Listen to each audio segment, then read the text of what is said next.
Greetings and welcome back for another Music Theory Bite. In this video I'm going to show you how to arpeggiate through a simple diatonic harmonic progression. If that sounds like something you'd like to learn more about, then stick around. This video will tell you how to do it. So arpeggiating through progressions. This is something that I have my students do all the time, and when they first start doing it they usually find it pretty overwhelming because there's an awful lot of thinking that has to go on in order to do it, and it has to be very fast thinking. That is, you have to know your theory and you have to know how you're going to attack it right away. So a lot of my students are really overwhelmed when they start doing this for the first time. So before I get into it, let me just warn you, go ahead and just keep trying it, keep making mistakes, keep trying to improve yourself on this one. Don't give up. If you keep doing it, then eventually you'll find that you are doing this in a way that sounds musical. The reason I have my students do this is, in a sense, this is how I can tell if they are actually learning how to speak and understand the language of music. That is, rather than talking about music, they're actually talking in music. They're understanding how the pieces go together to create sounds that sound good. So let's get started. The first step in realizing a progression through arpeggiation is being able to read the notation. And this is really a theory skill. That is, you have to get really good at seeing musical chord symbols and figuring out what goes into them. So you'll see in front of you here a lead sheet with chord symbols up top. That's probably the most common way that chord progressions are presented in music. And then underneath there, a less common way, but one that's becoming more and more common, especially in commercial music centers, is the Nashville number system.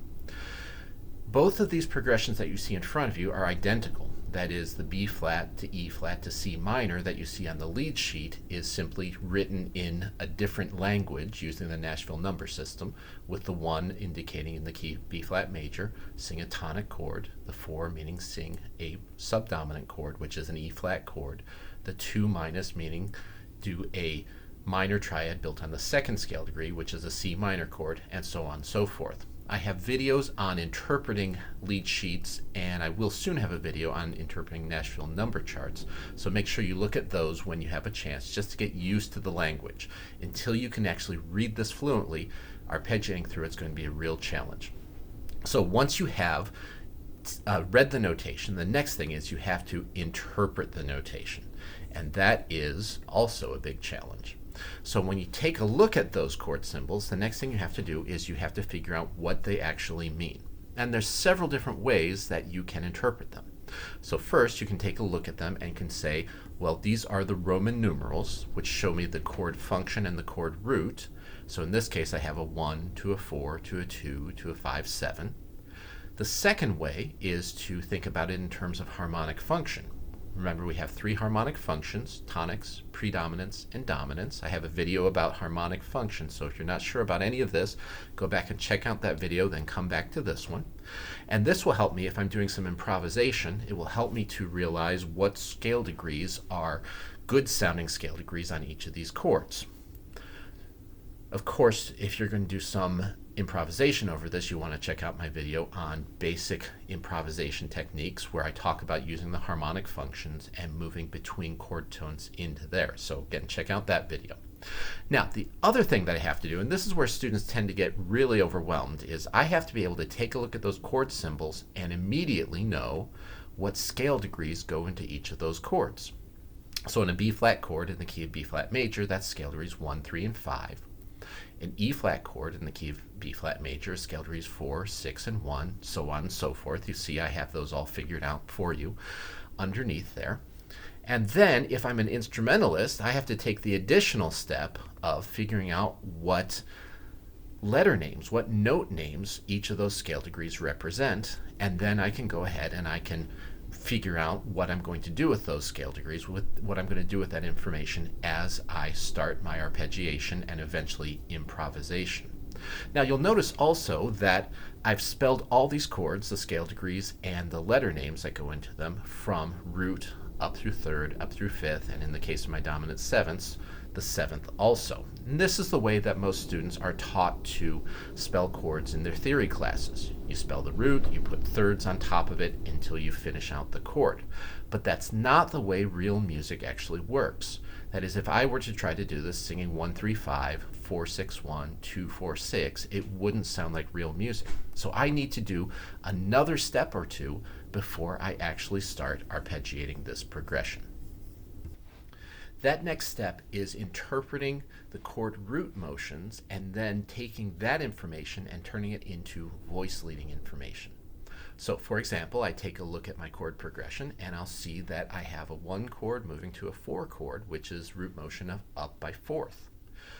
I could also think of it as being down by 5th, and those end up being the exact same thing. So what I'm thinking about really is the roots of those 2 chords. What's the closest direction and distance I can use to get from my 1 chord to the 4 chord? And in that case, it's going to be up by 4th. A 4 chord to a 2 chord is going to be down by 3rd. A 2 chord to a 5 chord is another up by 4th. A 5 to a 6 is up by 2nd. A 6 to a 4 is down by 3rd. A 4 to a 5 is up by 2nd again, and then a 5 to a 1 is up by 4th again. So now that I have the root motions figured out, I need to figure out what I'm going to do with that in order to turn this into something that sounds like real voice leading. I have memorized, or you should have memorized, the chord root motions and how that translates into part writing, because this technique tracks very closely to what you've learned or what you will be learning in your harmony classes related to how to do basic root position part writing. That is, whenever I see I have root motion up by 2nd, I know that all of my chord tones are going to move down to the closest tone in the next chord. If I have root motion up by 3rd, the chord root and 3rd are going to stay on common tones, while the 5th of the chord is going to step up. And then if I have root motion up by 4th, I have 2 ways of doing this. I either keep the chord root the same, you treat it as a common tone, and I step the 3rd and the 5th up, or I move everything down to the closest chord tone in the next chord, much like I'm doing the up by 2nd motion. The actual motions will be a little bit different, but the idea is the same. Now, occasionally, I don't have one in this progression, but occasionally you're going to see some other motions. So for example, if I have root motion down by 4th, that is to say I'm going from a 1 chord straight to a 5 chord, I'm going to have that memorized too. And it's essentially the opposite of what I do for my root motion up by 4th. That is, my chord 5th, instead of the root, will stay on the common tone, and the chord root and 3rd will step down. Or everything else can move up to the closest chord tone in the next chord. A couple of things to keep in mind: that the goal here is to have the smoothest voice leading with the most independence between the voices. That's how composers think about part writing. That's how composers think about moving from 1 chord to the next. What's the smoothest connection? Are there chord tones that can stay the same? Are there chord tones that can simply move by step or by 3rd to get to the next chord? The other thing you might notice is that when I start doing this, I'm going to end up with things that don't look like root position chords. All the chords I have written in my lead sheet are root position chords. Well, the good news for you is you don't have to worry about chord inversions. You're going to be assuming that there's a bass instrument taking care of the chordal inversions for you. So don't worry about that, just worry about your voice leading. So now, taking that information, what I can do is I can adjust my original realization of the chords, that is what scale degrees go into them. You'll see that here, where I'm spelling everything from root to 3rd to 5th, and if there's a 7th, putting that in there also, and adjusting it to show what I'm actually doing, thinking about it in terms of voice leading. So you'll see here that from my 1 chord to my 4 chord, from the B flat chord to the E flat chord, I'm starting out with a normal root position 1 chord. And then I have root motion up by 4th, so I'm going to use the technique where I take the 3rd and the 5th and I step them up, and the root is the common tone, and that's going to stay exactly where it is. Notice now that the root of the chord, scale degree 4, is in the middle of the texture, and the 5th of the chord, scale degree 1, stays on the bottom. So that way, when I move from my 4 chord to my 2 chord, the 5th of the chord, that's root motion down by 3rd, the 5th of the chord, which is now scale degree 1 on the bottom of the chord, steps up, while the root and the 3rd will stay on common tones. And I can follow that through the entire progression, applying that from going from each chord to the next chord. And I've adjusted that also on the letter names of the pitches that I would be performing on this. So that means if I were to perform this the way that it should be performed, it would sound like this. 5, 6, 5.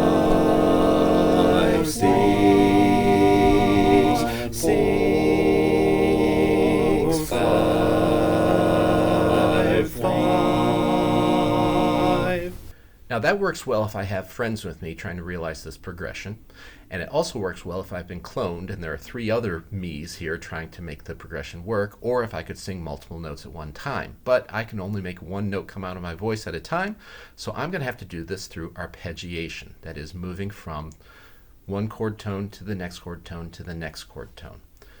So when I do this then, I'm still keeping track of my voice leading. I'm still keeping track of the 5th of the chord stepping up, or the root of the chord stepping up, or whatever moving to where it needs to go, but I'm going to be expressing it in a melodic rather than a harmonic way. So now, instead of performing it like I just did, now I'm going to perform it as a melody in which I'm arpeggiating through the chords. And that sounds like this. 1, 3, 5, 1, 4, 6, 2, 4, 6, 2, 4, 5, 7, 1, 3, 6, 1, 4, 6, 7, 2, 4, 5, 1, 3, 5.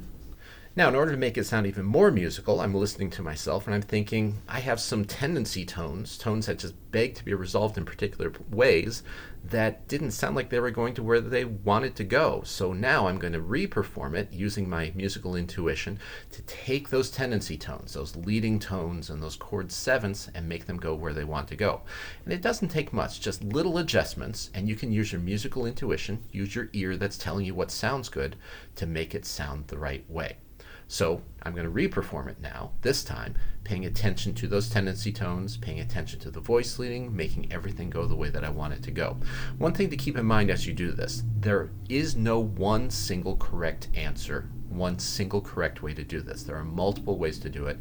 As long as the way that you're doing it is musical and it makes sense and it expresses the chord progression in the right way, then you're doing okay. 1, 3, 5, 1, 4, 6, 2, 4, 6, 2, 4, 5, 7, 1, 6, 3, 1, 4, 6, 7, 2, 4, 5, 5, 3, 1. So let's summarize the steps that we would take to arpeggiate through a given progression. First, we have to read the notation. We have to be able to take a look at the chord symbols and know what they mean, both harmonic function, that is Roman numerals, and component scale degrees, and in the case of instrumentalists, what letter names go into it. That's really step 2, that's interpreting the notation. Step 3, find the root motions. How do we move from one chord to the next, and what does that mean for the individual scale degrees, the tones within that chord? How are they going to move from one chord to the next chord? And then step 4, turn that into real music. Realize the chords. Sing from one chord to the next chord, keeping track of your chord tones and how they're moving around. Well, that does it for this video. As always, if you found it helpful, please like it, make sure you leave constructive comments below, and make sure you subscribe to my YouTube channel for the latest music theory bites as they become available. Until next time.